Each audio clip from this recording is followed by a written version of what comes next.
The day I woke, it's okay. We're safe. We're not that same person. The day I woke up in an empty house was the day that I knew.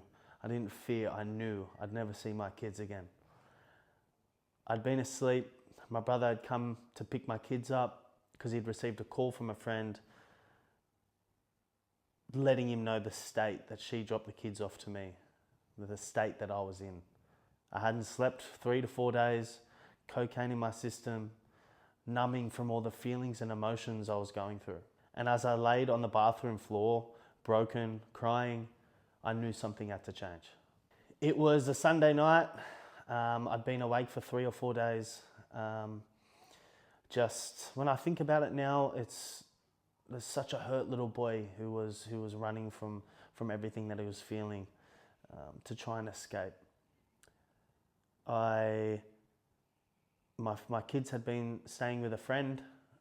She was looking after them. I was supposed to take them to school the next morning. The next morning came, it was Monday, very early, and I got a phone call from her saying that she couldn't look after the kids anymore, so she had to drop them over. I didn't really have a choice, so she dropped the kids over and seen the state that I was in. And she's known the whole story, the whole breakup, everything that I'd been going through. And thankfully, in the moment I didn't see it like this, but thankfully she called my brother and just said that I needed help. So when she dropped the kids off, I was dusted and I had to sleep. I fell asleep. My partner was up and looking after the kids, and he come and picked them up and took them to my family.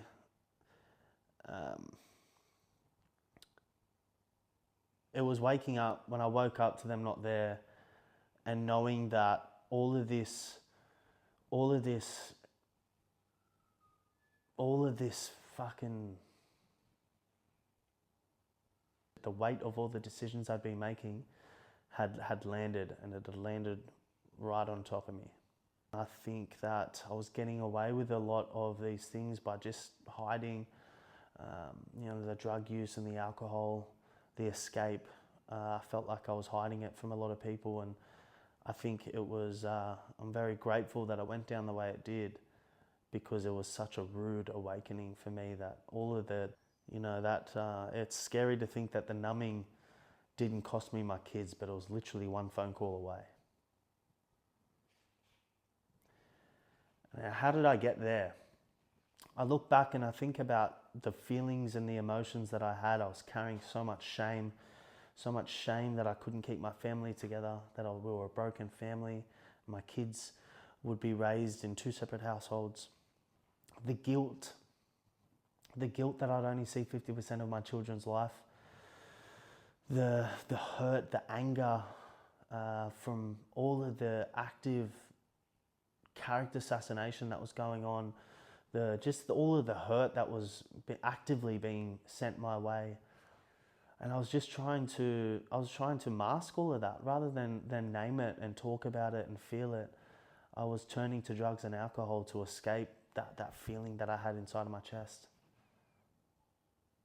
This was definitely the turning point of my life. And I think for a long time I'd been blaming external forces and seeing it as if life was happening to me, not for me.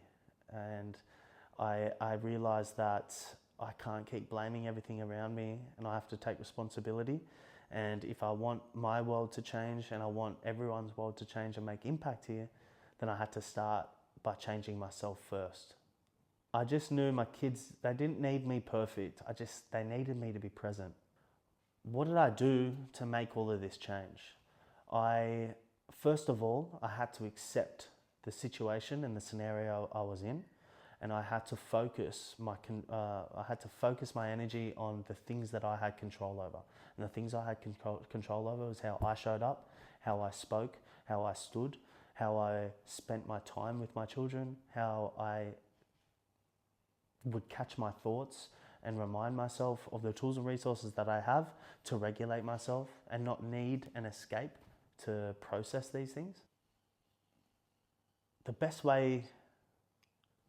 way I stabilized was I brought everything back to me and what I could control.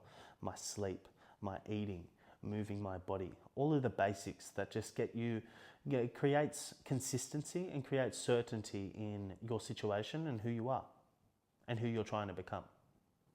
It wasn't a breakthrough. It was just showing up. It was showing up every single day, no matter how I felt, and doing the things that I've said I will set out to do. It wasn't a breakthrough. It was showing up every day. That's the whole secret. It's boring, but it works. Where am I now?